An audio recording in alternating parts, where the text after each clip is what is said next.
ताहि जाति भये अरहंतादि महा। जो विद्यादि सागर सुधी, जो विद्यादि सागर सुधी गुरु हैं हितैषी। शुद्धात्म में निरत नित्य हितोपदेशी। वे पाप ग्रीष्म ऋतु में जल हैं सयानी। पूजूं उन्हें सतत केवल ज्ञान पाने। पूजूं उन्हें सतत केवल ज्ञान पाने। बोलिए भगवान महावीर स्वामी की, आचार्य कुंद कुंद स्वामी की, आचार्य गुरुवर विद्यासागर मुनि महाराज की।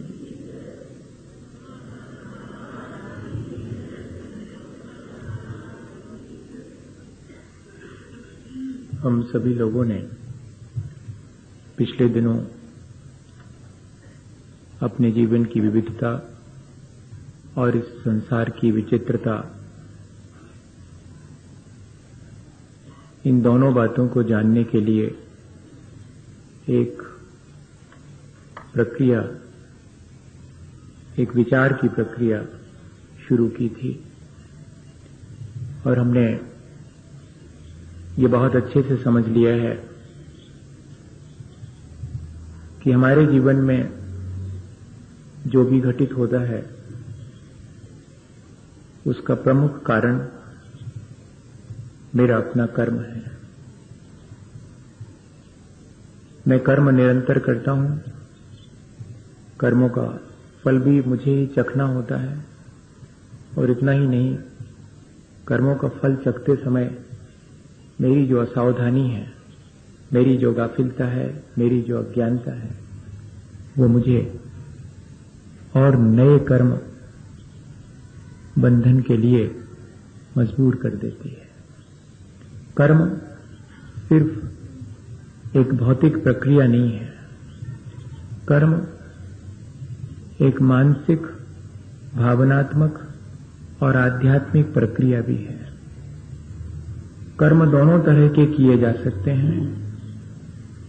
संसार बढ़ाने वाले कर्म भी, जो अत्यंत सांसारिक होते हैं, और संसार से पार होने के कर्म भी किए जाते हैं, जो कि आध्यात्मिक होते हैं।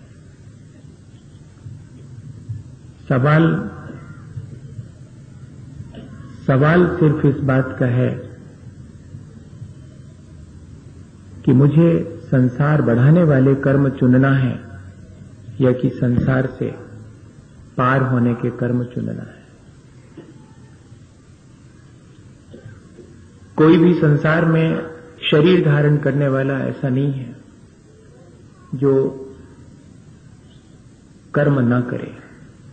कर्म सबको करना पड़ते हैं। वे कर्म सांसारिक हैं या कि आध्यात्मिक या कि पारमार्थिक हैं, ये हमारे ऊपर निर्भर करता है। तब फिर हम विचार करें कि हमें ऐसे कर्म करना है जिससे कि कर्मों का बोझ हल्का हो, कर्मों का भार हल्का हो। और ऐसे भी अगर अपने जीवन में हम अपनी अज्ञानता और असावधानी बच लेते हैं तो हम कर्मों को अपने सत्कर्मों के द्वारा परिमार्जित भी कर सकते हैं। ये जो आत्म संयम, जप, तप, दान, ये जो आध्यात्मिक है, वे हमारे सांसारिक कर्मों के दबाव को कम करते हैं, उसके भार से हमें मदद देते हैं। कौन व्यक्ति है जिससे कि अपनी असावधानी और अज्ञानतावश बुरा नहीं हो जाता? लेकिन चूक, क्या उसके संभालने का कोई उपाय नहीं है क्या? एक क्षण अगर हम चूक गए थे तो क्या हम अगले क्षण अपने को संभाल नहीं सकते हैं? संभाल सकते हैं। और इतना ही नहीं, अपनी उस चूक का फल जो मिलने वाला है उसको भी हल्का कर सकते हैं। जो अपराध से अपनी अज्ञानतावश बन गया है, उस अपराध की इंटेंसिटी भी हम कम कर सकते हैं, यहां तक कि हम आगे सावधान होकर के नए अपराधों से बच करके अपने जीवन को अच्छा भी बना सकते हैं, बशर्ते कि हमारा लक्ष्य शुद्ध हो, हमारा संकल्प शुभ हो और हमारा पुरुषार्थ अशुभ से बचते रहने का हो। अगर ये आर्ट हम सीख लें, ये कला हम सीख लें कि हमेशा अपने जीवन की निर्मलता हमारा लक्ष्य है, और उस निर्मलता में मेरी अपनी मन, वाणी और शरीर की जो वर्तमान की भली दशा है वो सहायक है। इसलिए मेरा संकल्प भला करने का है, मेरा संकल्प परोपकार करने का है। संसार के घात प्रतिघात से मैं अब अपने संसार को उलझ करके बढ़ाना नहीं चाहता। इसलिए मेरा संकल्प मैंने शुभ करने का लिया है, ताकि मैं अपने उस शुद्ध लक्ष्य को प्राप्त कर सकूं। और अकेले सुख का संकल्प कर लेने से काम नहीं चलता, मैं पुरुषार्थ करूं कि अशुभ से बचता रहूं। जैसे कि मेरे वस्त्र गंदे हो जाते हैं तो मेरे मन में ये बात आती है कि ऐसे गंदे वस्त्र पहनना ठीक नहीं है, मुझे तो इनको साफ सुथरा बनाना चाहिए। और मेरे मन में विश्वास है कि ये साफ से बन सकते हैं। तो ऐसे विश्वास के सहारे हम साबुन सोडा का उपयोग करके और उन वस्त्रों की मलिनता को हटाते हैं, उनको उज्जवल बनाते हैं। भैया, ये जो जप तप, आत्म संयम, पश्चाताप, प्रायश्चित, ये सारी प्रक्रियाएं साबुन सोडा की तरह हैं, जो हमारे अज्ञानतावश बांधे गए कर्मों की मलिनता को हटाने में हमारी मदद करते हैं। इसलिए ये बात अपन को अब कर्मों के करते समय कहते हैं तो एक ये टेक्निक्स, आज टेक्नोलॉजी का इतना विकास हुआ है, कई बार लगने लगे कि बाह्य जगत की समृद्धि के लिए इतनी टेक्नोलॉजी, इतनी तकनीकी विकसित हुई, लेकिन अपने आत्म जगत की निर्मलता के लिए जो तकनीकी, जो टैक्स हमारे आचार्य भगवंतों ने हमें दी थी, उसको हम निरंतर भूलते चले जा रहे हैं। बाह्य जगत में जो भी विकास है उसके लिए ठीक है कि एक टेक्नोलॉजी जरूरी है, लेकिन एक टेक्नोलॉजी, एक आर्ट हमारे भीतर अपने जीवन के विकास के लिए भी तो होना चाहिए।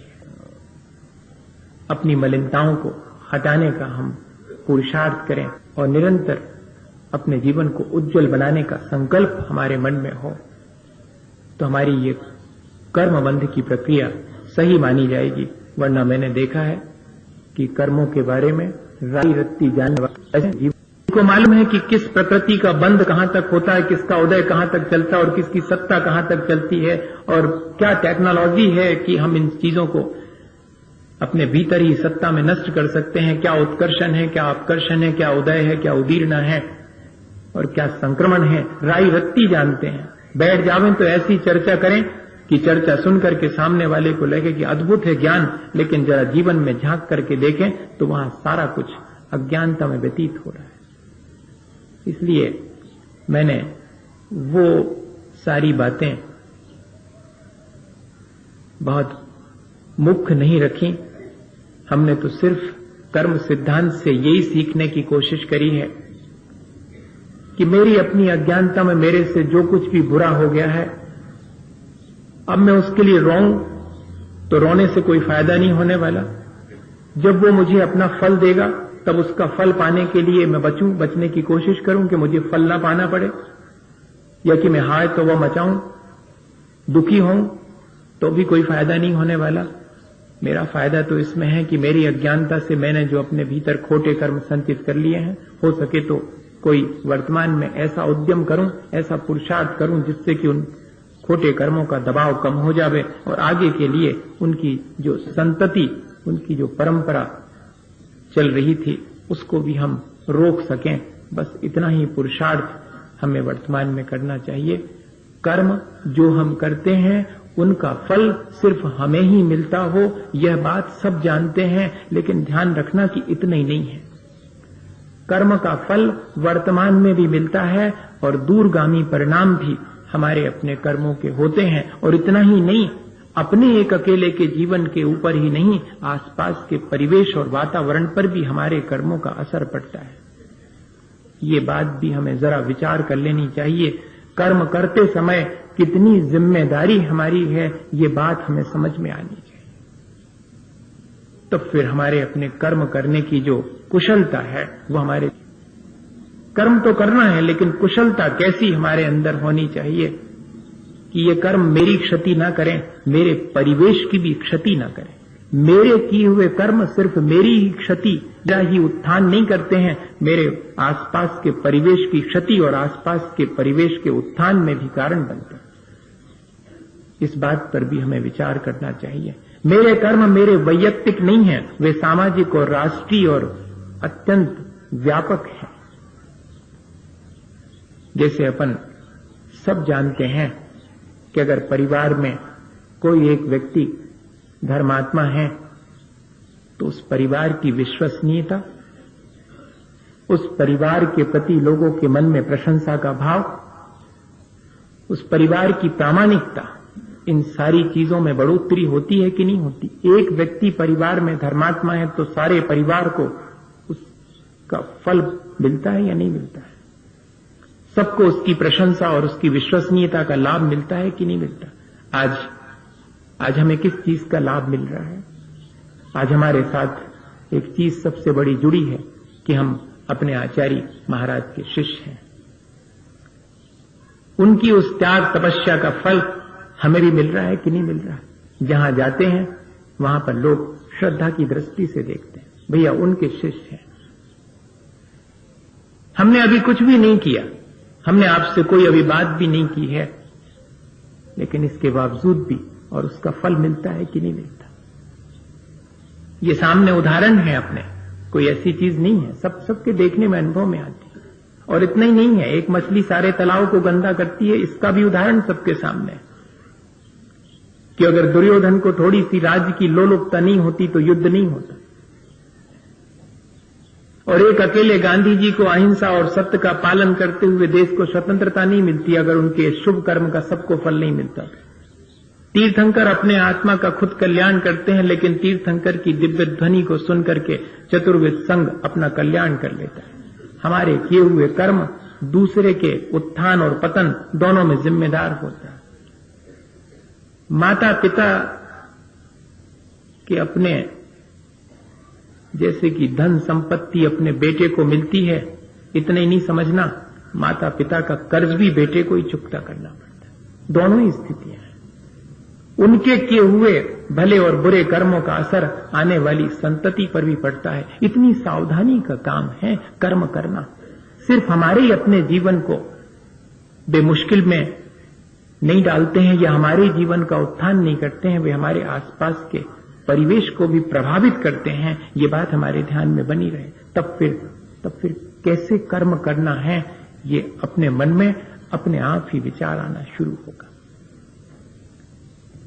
ये सारी चीजें ध्यान में रख के अब अपन थोड़ा सा आज आगे बढ़ते हैं। एक छोटा सा उदाहरण देख लें और फिर उसके बाद अपने को समझना यह है कि मैं जिन कर्मों का फल भोग रहा हूं वो मैंने किन भावों से बांधे होंगे। आज अगर मेरी अज्ञानता ज्यादा है, मेरा ज्ञान ढक गया है, या कि मेरा अपना विजन क्लियर नहीं है, मेरे अपने जीवन में बहुत सारी गड़बड़ियां हैं, तो उन सब की जिम्मेदारी मेरे अपने पूर्व के किए हुए परिणाम हैं। ये मुझे अगर मालूम पड़ जावे कि कौन से वाले परिणाम से मुझे कैसे वाले कर्म का बोझ ढोना पड़ता है, तो फिर मैं उसको बोझ को हल्का करने के लिए वैसे परिणाम ना करूं। बहुत आसान सा तरीका है। वो प्रक्रिया पर अपन अब विचार शुरू करेंगे, पर उसके पहले ये बात अपने ध्यान में रखें कि हम जो भी कर्म करेंगे उसमें हम फल में आसक्त नहीं होंगे, क्योंकि कर्मों का फल हमें दोनों रूपों में आसक्त करता है। जब वो भला फल देता है तब हमें गाफिल कर देता, हमारे भीतर अहंकार पैदा करता है, और जब वो अपना खोटा फल देता है तब वो हमें संक्लेशित कर देता है। और अहंकार और संक्लेश, इन दोनों प्रक्रियाओं से मैं और अधिक अपने संसार को बढ़ाता हूं। इसलिए पहली चीज कि मैं इस कर्म के फल में अपनी आसक्ति घटाऊं, और जो कर्म मैं करता हूं उसको कर्तव्य मान के करूं, उसमें कर्ता ना बनूं। ये दूसरी चीज है। पहली चीज कि मैं अपने कर्मों के फल में आसक्ति ना रखूं, कर्म करूं तो कर्तव्य मान करके करूं और कर्ता बन के ना करूं। अगर ये दोनों चीजें हमारे जीवन में आ जाएं कि कर्म का फल भोगते समय क्या सावधानी रखना और कर्म करते समय क्या सावधानी रखना, फिर देखिएगा वे कर्म हमारे जीवन को ऊंचा उठाने वाले ही होंगे। एक उदाहरण है, असल में हम सब लोग कर्म करने में उतने उत्सुक नहीं हैं, हम तो कर्म के फल में उत्सुक हैं, देखा जाए अगर तो। और हमें तो कई बार ऐसा लगता है कि फल मिल जावे, हमें कर्म न करना पड़े तो और अच्छा है। ये जितनी भी लॉटरी वाटरी की प्रक्रिया शुरू हुई, उसके पीछे उद्देश्य क्या था? कछु न करने पड़े और घर बैठे और हाथ पे पैसा मिल जाए। Wealth without work.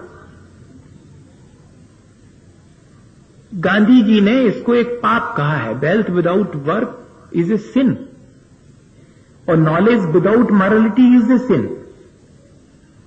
नैतिक मूल्य कुछ भी नहीं है और नॉलेज खूब सारी है तो वो पाप में ले जाएगी आपको, जैसे ले जा रही है आज। कितना तो ज्ञान है लोगों के पीछे, लेकिन नैतिक विकास की कोई चिंता नहीं, आध्यात्मिक विकास की कोई चिंता नहीं। ज्ञान तो अपार, वो कहां ले जाएगा? पतन की तरफ ले जाएगा। ये जो अकर्मण्यता है, कर्म नहीं करने की जो प्रवृत्ति है, लेकिन फल की आकांक्षा बहुत है। और इतने ही नहीं, खोटे कर्म करके भले फल की आकांक्षा, ये संसार बढ़ाने वाली। इसके लिए एक उदाहरण अपन समझ ले। कितने तरह के लोग हैं और अपन उसमें से कौन से प्रकार के हैं, ये जरा सा विचार कर लें। एक वे लोग हैं जो कि कर्म तभी करते हैं जब ये तय हो जावे कि फल क्या मिलेगा। असल में ये फल में ज्यादा रुचि रखते हैं, कर्म में रुचि नहीं रखते हैं। ऐसा जीवन में अपने भी कभी कभी मन में आता होगा कि करना ना पड़े और उसका फल मेरे मन मुताबिक मुझे मिल जाए। दूसरे और अच्छे लोग हैं उससे, जो ये कहते हैं कि मैं तो अपना कर्म करूंगा, मेरा कर्तव्य है, और जब मैं अपना कर्तव्य बखूबी करूंगा तो उसका फल भी पाऊंगा। अब मुझे उस फल को लेकर के चिंतित होने की क्या आवश्यकता है? भले कर्म का फल भला मिलता है, बुरे का फल बुरा मिलता है। अब मुझे इसमें ज्यादा चिंतित होने की भी आवश्यकता है। ऐसा होता कि भैया कभी कभार बुरे कर्म का फल भी अच्छा मिल जाता है, या कि अच्छे कर्म का भी बुरा फल मिल जाता है। ऐसा अगर कुछ नियम होता तो फिर जरा चिंता की बात थी। और तीसरे प्रकार के लोग थोड़े और निश्चिंत हैं। वो तो ये कहते हैं कि मैं तो कर्म करता हूं, फल तो भगवान पर छोड़ता हूं। ये भक्त किस्म के लोग होते हैं। और दूसरे किस्म के लोग गृहस्थ हैं, और पहले किस्म के लोग अकर्मण्य हैं। अकर्मण्य व्यक्ति कहेगा कि मैं तो कर्म तभी करूंगा जब मुझे फल मिलने की तय कर दो आप कि ये फल, बल्कि मुझे पहले ही फल दे दो, फिर बाद में देखेंगे, काम तो बाद में करेंगे। पैसा पहले धर दो, तुम्हारा काम हो जाए, फिर बयाने कर दें, पैसा रखो पहले। ये क्या है? ये आज अकर्मण्यता की तरफ ले जाने वाली प्रक्रिया शुरू हो गई कि नहीं हो रही? अवार्ड पहले, वर्क बाद में। गृहस्थ सिर्फ इतना मान के कर्म करे कि उसका कर्तव्य है, अच्छा करूंगा अच्छा फल मिलेगा, बुरा करूंगा बुरा फल मिलेगा। भक्त व्यक्ति थोड़ा और निश्चिंत रहता, वो कहता मैं तो अपना कर्म करता हूं, बाकी मैं सब भगवान पर छोड़ता हूं, वो जाने। हालांकि भगवान इस प्रपंच में नहीं पड़ता, लेकिन मेरी श्रद्धा, मेरी भक्ति मुझे निश्चिंत करने के लिए ये अच्छा उपाय है कि वो जाने मैं तो निश्चिंत हूं, मुझे काहे को चिंता करने की बात। जैसे बच्चे लोग कहते हैं कि भैया मुझे क्या चिंता करना है, कैसे कमा रहे, क्या कर रहे हैं, पिताजी जाने।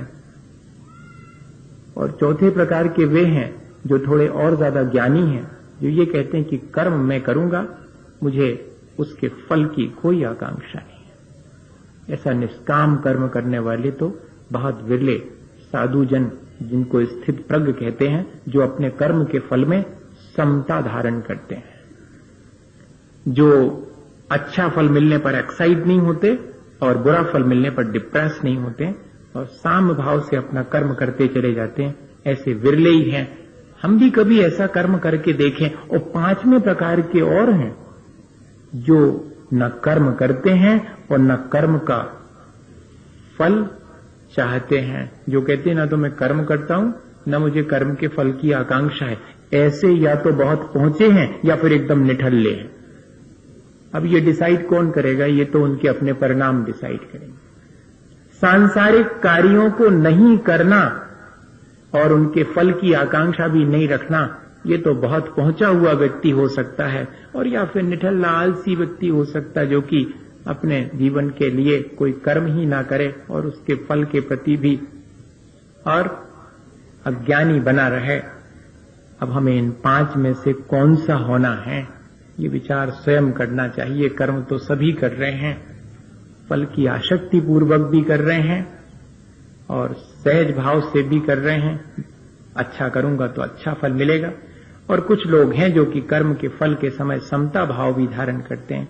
सबसे बढ़िया तो यही है कि मैं या तो कर्म के फल को भोगते समय समता भाव धारण करूं और या फिर जो है हमेशा शुभ कर्म करने के लिए तैयार रहूं, चाहे मेरे खोटे कर्मों का फल मुझे तकलीफ भी पहुंचाए, तब भी मैं अपने स्वधर्म, अपने आत्म धर्म में लगा रहूं, अपने कर्तव्य का पालन करता रहूं। या तो ऐसा कर लें और या फिर जो है समता भाव धारण कर लें, तो कर्मों पर विजय आसानी से हो सकती है। थोड़ा सा विचार अब मुझे इस बात पे करना है कि कितने तरह के कर्म हैं जो कि मुझे मेरे जीवन को निर्मित करने में अपना पार्ट अदा करते हैं। उनका अपना कितना हाथ है मेरे इस जीवन में। तो कुछ कर्म ऐसे हैं जो कि मेरे शरीर के आकार प्रकार और रंग रूप का निर्धारण करते हैं। कुछ कर्म ऐसे हैं जो मुझे ऊंचे और नीचे होने का भाव मेरे अंदर उत्पन्न करने में कारण बनते हैं कि मैं ऊंचा हूं या कि मैं नीचा हूं। इसके लिए भी मेरे अंदर कुछ कर्म हैं जो निमित्त बनते हैं। कुछ कर्म हैं जो मुझे शरीर में कितने समय तक किस शरीर में रुके रहना है इस बात को निर्धारित करने में कारण बनते हैं। ऐसे भी कर्म हैं। कुछ कर्म हैं जो मेरी चेतना को, मेरी श्रद्धा को, मेरे आचरण को विकृत करने वाले हैं, उसमें कारण बनते हैं। वो भी कर्म मेरे भी 8 प्रकार के कर्म हैं। और कुछ कर्म और हैं बनते हैं। आचार्य भगवंतों ने इन्हें नाम दिए हैं। ढकने वाला, मेरी अज्ञानता को बढ़ाने वाला ज्ञानावर्णी कर्म है। मेरे नदी को कम और ज्यादा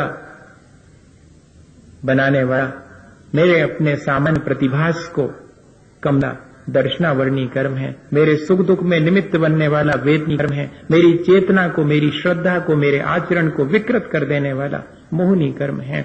मुझे एक शरीर में निश्चित समय के लिए रोके रखने वाला मेरा आयु कर्म है। मुझे ऊंचे और नीचे कुल का भान कराने वाला गोत्र कर्म है। मेरे शरीर का प्रकार रूप रंग का निर्धारण करने वाला नाम कर्म है। और मेरे दान लाभ भोग उपभोग और मेरी सामर्थ्य में बाधा डालने वाला अंतराय कर्म है। ये कर्म मेरे अपने जीवन में मैं स्वयं संचित करता हूं अपने परिणामों से।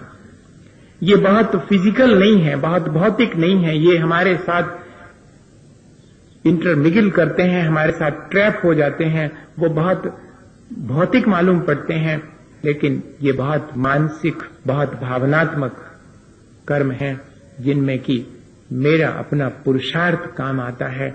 मैंने ऐसा पहले जीवन में क्या पुरुषार्थ करा जिससे कि मुझे वर्तमान का जीवन मिला, इस पर विचार जरूर करना चाहिए। कर्म सिद्धांत पढ़ने वाले को और ज्यादा विचार न करे तो इतना तो जरूर करना चाहिए कि मेरी मौजूदा हालत की जिम्मेदारी किसकी है। मेरी मौजूदा स्थिति के लिए मेरी कौन सी भाव दशा जिम्मेदार रही होगी पहले, और आज वर्तमान की भाव दशा कैसी है, जिससे कि मैं अपने आगामी का निर्धारण अपने हाथ से करूंगा।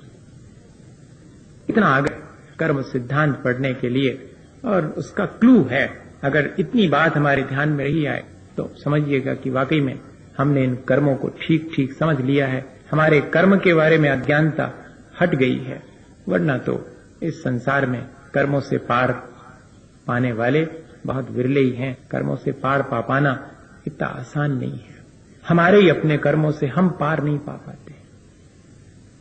तो देखें, एक एक करके अपन देखेंगे कि कौन सी भाव दशा है जो मेरे इस जीवन के लिए कारण बनी हुई है।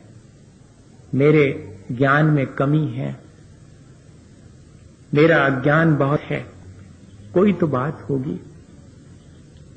मेरे पास किताब नहीं होगी शायद, इसलिए मेरा ज्ञान कम है। मुझे कोई पढ़ाने वाला ठीक मिला, इसलिए मेरा ज्ञान कम है। मुझे जरा अच्छा स्कूल नहीं मिला है, इसलिए मेरा ज्ञान कम है। कुछ फैसिलिटीज नहीं मिली हैं, इसलिए मेरा ज्ञान कम है। बहुत से कारणों पर हमारा ध्यान जाता है। सो ठीक है भैया, किसी के पास पुस्तक नहीं है, पर कई लोग ऐसे हैं जिनके पास पुस्तक नहीं होती पर फिर भी ज्ञान बहुत होता। कई लोग ऐसे हैं जिनको कि ठीक ठीक गुरु नहीं मिला है। द्रोणाचार्य नहीं मिल पाए थे एकलव्य को, लेकिन फिर भी धनुर्विद्या तो उसने सीख ली थी। तब फिर मैं कैसे मानूं कि गुरु के नहीं मिलने पर मुझे ज्ञान नहीं होगा, या कि किताब के नहीं मिलने पर मुझे ज्ञान नहीं हुआ है, और या कि मुझे कोई अच्छा स्कूल नहीं मिला पढ़ने के लिए, मुझे बहुत छोटे स्कूल में पढ़ रहा हूं मैं। आज तो सब यही सोचते हैं कि बड़े स्कूल में पढ़ूंगा, बड़े कॉलेज में पढ़ूंगा, कोई बड़े इंस्टीट्यूशन में पढ़ूंगा तो बहुत ज्ञानवान हो जाऊंगा। सोच तो हमारा ये है, लेकिन ये सारी चीजें बहुत बाहरी हैं। मेरे ज्ञान और अज्ञान को निर्धारित करने वाली ये चीजें नहीं हैं, ये बहुत बाह्य हैं। अगर है भी तो मेरे भीतर मेरे अपने परिणाम मेरे ज्ञान और अज्ञान को निर्धारित करते हैं कि कितना मेरा ज्ञान का क्षयोपशम होगा और कितना मेरा अज्ञान। ये दोनों चीजें कौन निर्धारित करता? मेरे अपने परिणाम निर्धारित करते हैं। आचार्य भगवंतों ने एक सूत्र लिखा, तत्पदोष निम्नो मात्सर्यांतराया साधनोपघाता ज्ञान दर्शनावरण योग। ज्ञान पर आवरण और दर्शन पर आवरण लाने वाले, उसको कम करने वाले, ये जो ज्ञानावरण और दर्शनावरण कर्म है जो हमारे साथ हम खुद ट्रैप कर लेते हैं, हम खुद उनको अटैच कर लेते हैं, उनके पीछे भाव दशा क्या है? प्रदोष, किसी के ज्ञान की कथा करते समय, जैसे कि ज्ञान की चर्चा चल रही है, बैठे बैठे सुन तो रहे हैं, लेकिन भीतर ही भीतर ईर्ष्या का भाव है। कोई ज्ञान की अच्छी बातें कर रहा है और उसकी बातें सुन भी रहे हैं, लेकिन प्रशंसा का तो एक शब्द मुंह से नहीं है। न मन में प्रशंसा का भाव है, बल्कि उल्टा मन में ईर्ष्या का भाव चल रहा है। अगर तो मानिएगा कि हमारे ज्ञान को हम अपने हाथ से खुद ढक रहे हैं, अपने अज्ञान का इजाफा हम खुद अपने हाथ से बढ़ा रहे हैं। कि कुछ भी नहीं देख आ रहा है, तो नहीं किया मैंने। मैं तो धर्म में बढ़िया बैठा था, मैं तो सुनने गया था ज्ञान की बातें, लेकिन मेरा अज्ञान और बढ़ गया। बढ़ेगा कैसे नहीं? क्योंकि भाव दशा तो उस ज्ञान की कथा के समय, ज्ञान की कथा करने वाले से और उस सच्चे ज्ञान से आपके मन में ईर्ष्या का भाव था, प्रशंसा का भाव नहीं आना। जहां प्रशंसा की जानी चाहिए थी ज्ञान की, हमने ज्ञान की प्रशंसा नहीं करी, बल्कि उससे हमने द्वेष और कर लिया। हमारा ज्ञान ढक गया, हमारे बढ़ोतरी हो गई। किसी नहीं है, नहीं जानता हूं, ऐसा कह देना पुस्तक और गुरु के बारे में। पुस्तक मांगने पर कहना कि नहीं है, पूछने पर कहना मुझे नहीं मालूम। आपने ये ज्ञान कैसे प्राप्त किया? बड़ा अच्छा ज्ञान है आपका, मैंने खुद अपने द्वारा अर्जित किया। अपने गुरु के प्रति जिनसे कि ज्ञान सीखा है, एक अक्षर भी जिससे सीखा है, उसके प्रति हमारे मन में, जिस गुरु से ज्ञान हासिल किया है, उसका नाम और उस छिपाने की कोशिश मत करना। मन में वैसा भाव तक नहीं लाना, वरना हमारे ज्ञान में कमी आती है। आचार्य महाराज सुनाते हैं कोई घटना कि किसी महाराज के जीवन में ऐसा हुआ, उनका ज्ञान का क्षयोपशम इतना बढ़ गया कि गुरुजी से भी ज्यादा हो गया।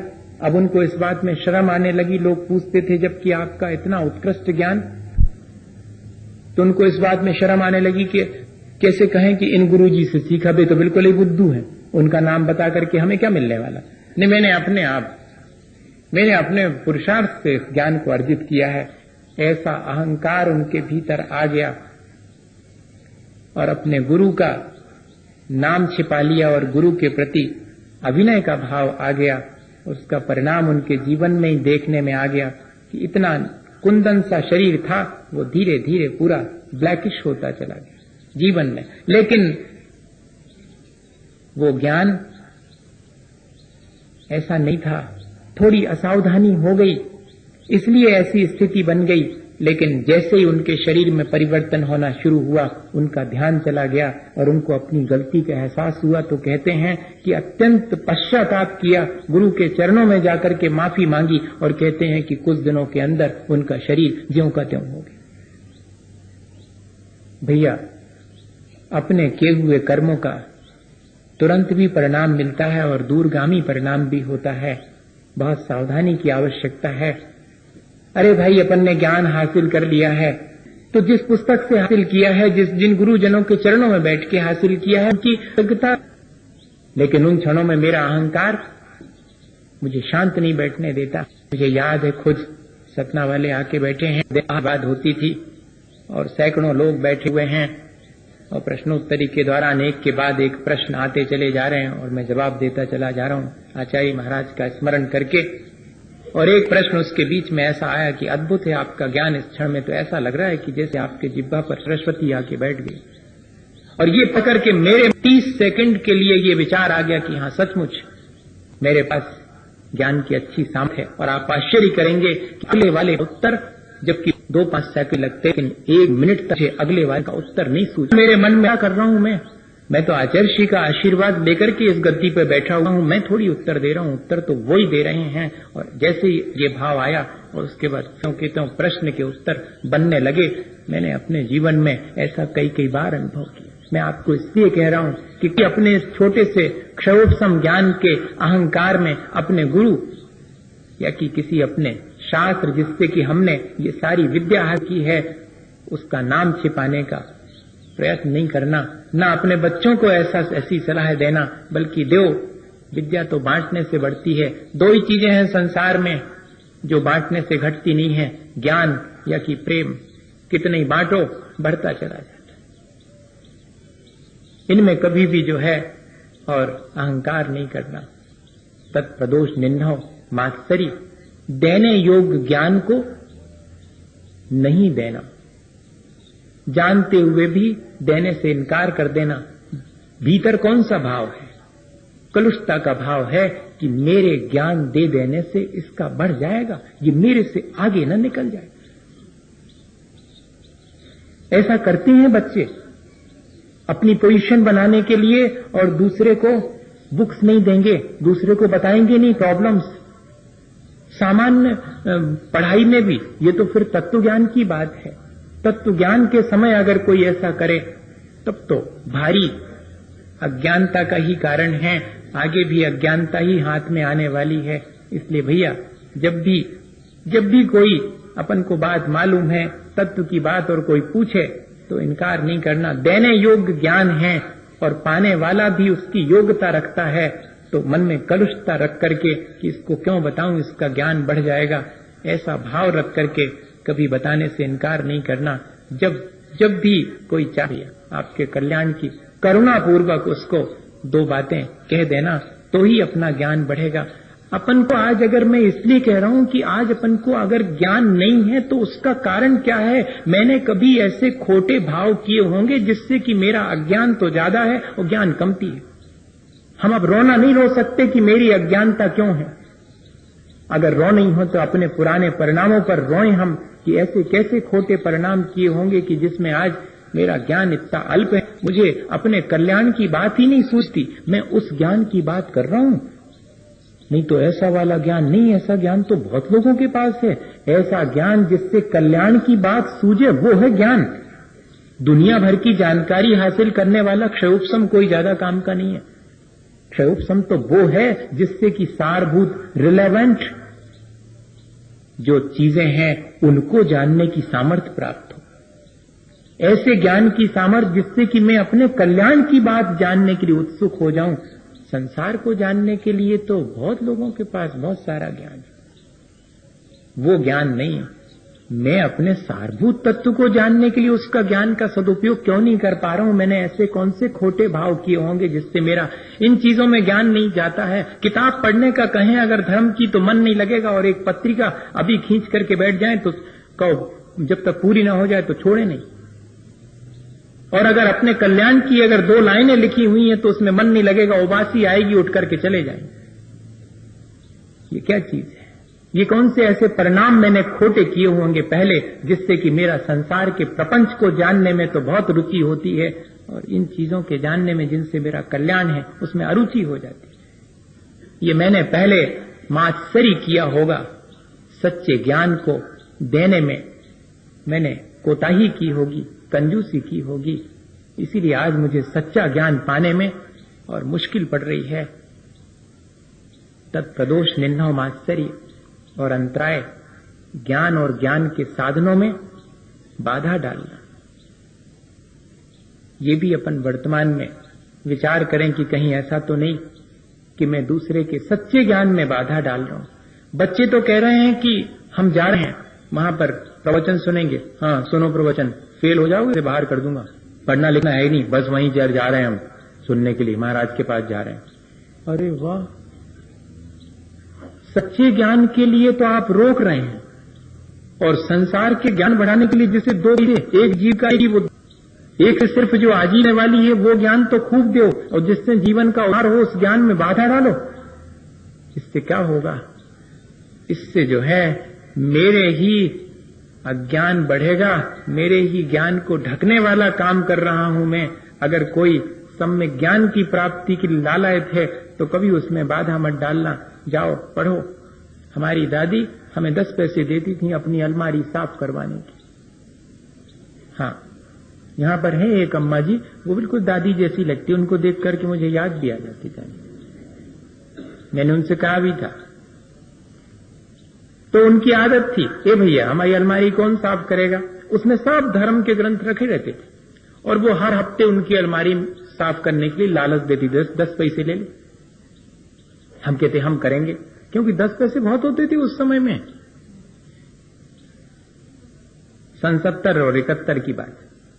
तो हम 10 पैसे के लिए अलमारी साफ करते करते वो पहले छोटी छोटी किताबें चलती थी गुटका, तो वो बड़े अच्छे अट्रैक्टिव लगते थे, छोटी सी किताब। तो दादी ये हम ले लें? हाँ ले लो तुम तो ले लो। वो चाहती यही थी, 10 पैसे के लालच में धर्म की किताबें पलटेगा, उठाएगा, धरेगा, संपर्क में आएगा, पता नहीं कौन सी चीज इसके लिए अच्छी लग जावे सो अपने बस्ते में रख लेगा, एक दिन खोल के पढ़ेगा, और 4 लाइनें अगर धर्म की पढ़ ली तो इसका कल्याण हो जाएगा। बस ये ललक है अपने भीतर या नहीं है? आज मैं ये कहना चाह रहा हूं, अपने बच्चों के प्रति और अपने परिवारजनों के प्रति ऐसी ललक है अपने भीतर कि 4 लाइनें ये पढ़ लेगा अपने कल्याण की तो इसका कल्याण हो जाएगा। इसको कैसा उपाय करूं जिससे कि थोड़ा सा समय अपने कल्याण की बातें सीखने में भी लगाए। दिन भर जो है वहां लगा रहता है संसार की चीजें जानने के लिए, डिस्कवरी चैनल पर 2 घंटे से बैठा हुआ है, लेकिन डिस्कवर करना है अपने आप को, अपने चेतना को, इसके लिए कभी कोई समय नहीं है। ठीक है वो नॉलेज खराब नहीं है भैया, लेकिन उसके साथ साथ इसका कॉम्बिनेशन भी तो होना चाहिए, इस आत्मज्ञान की ललक भी तो होनी चाहिए। नहीं तो कल के दिन हमारा अज्ञान बढ़ता चला जाएगा। आप ये नहीं सोचना कि आज वर्तमान में बहुत बच्चे बहुत ज्ञानवान हैं, बहुत बातें जानते हैं, कितना क्षयोपशम है, कितनी बढ़िया है उनका। ये ज्ञान की क्षयोपशम की बात नहीं कर रहा हूं, ऐसा क्षयोपशम तो बहुत मिल जाएगा फोकट में। ज्ञान का वो क्षयोपशम जिससे कि हम रिलेवेंट रियलिटी को जान सकें, जो सारभूत सच्चाई है उसको जान सके। और सारभूत सच्चाई तो 7 तत्व ही हैं। इनको जानने में हमें जो सामर्थ्य प्राप्त होती है, उस सामर्थ्य को प्राप्त करने के लिए परिणाम संभालना चाहिए। ये भैया वो उसकी तरफ ध्यान आज उन्होंने इधर रख दिया, इधर की जगह पर। और दो कारण और बचे, तत्प्रदोष निंदा मात्सरी, अंतराय, आसाधना और उपघात। ज्ञान का अनादर कर देना और ज्ञानी का अनादर कर देना, वाणी से और शरीर से। वचन का चल रही है, कोई बात अच्छी लग भी रही है, लेकिन कुछ नहीं है, सब ठीक है, सब ऐसे बिल्कुल सांसारिक बातें कर रहे हैं। काहे में धर्म है कछु, तत्व की तो चर्चा नहीं करी। ले इतने में वाणी से या शरीर से, वहां मन ही मन में ईर्ष्या करी थी प्रदोष में, और यहां वाणी और शरीर से आसाधना कर दी। बाजू वाले से चर्चा में लग गए, अच्छी वचन का चल रही है, लेकिन अपन बाजू वाले से सटे हैं। हाँ, उसमें लिखा हुआ है कि धर्म चर्चा चलते समय और दो लोग आपस में इशारा करें या वाणी से कुछ कहना शुरू कर देवें, तो समझना यही तो आसाधना है ज्ञान की। ये बहुत हो जाती है, देख लो आप। और उपघात, सच्चे ज्ञान का नाश ही कर देना, अर्थात उसे अज्ञान कह देना, ये उपघात है। जो धर्म की बात है उसको तो अज्ञान कह देना, और जो संसार बढ़ाने वाली बात है ये ज्ञान है। सम्यक ज्ञान को तो ज्ञान नहीं कहेंगे और मिथ्या ज्ञान को ज्ञान कह रहे हैं। इस तरह हमने सम्यक ज्ञान की प्रशंसा नहीं की और उसकी आसाधना के साथ साथ उपघात कर दिया, उसका नाश ही कर दिया। पहले तो अनादर किया तो फिर बाद में उसको नष्ट कर दिया। अब बताइएगा कि हमें अपने जीवन में कैसे सच्चा ज्ञान प्राप्त होगा। तो भैया, अगर हमें सच्चा ज्ञान प्राप्त नहीं हुआ है तो उसकी जिम्मेदारी किसी किताब की नहीं है,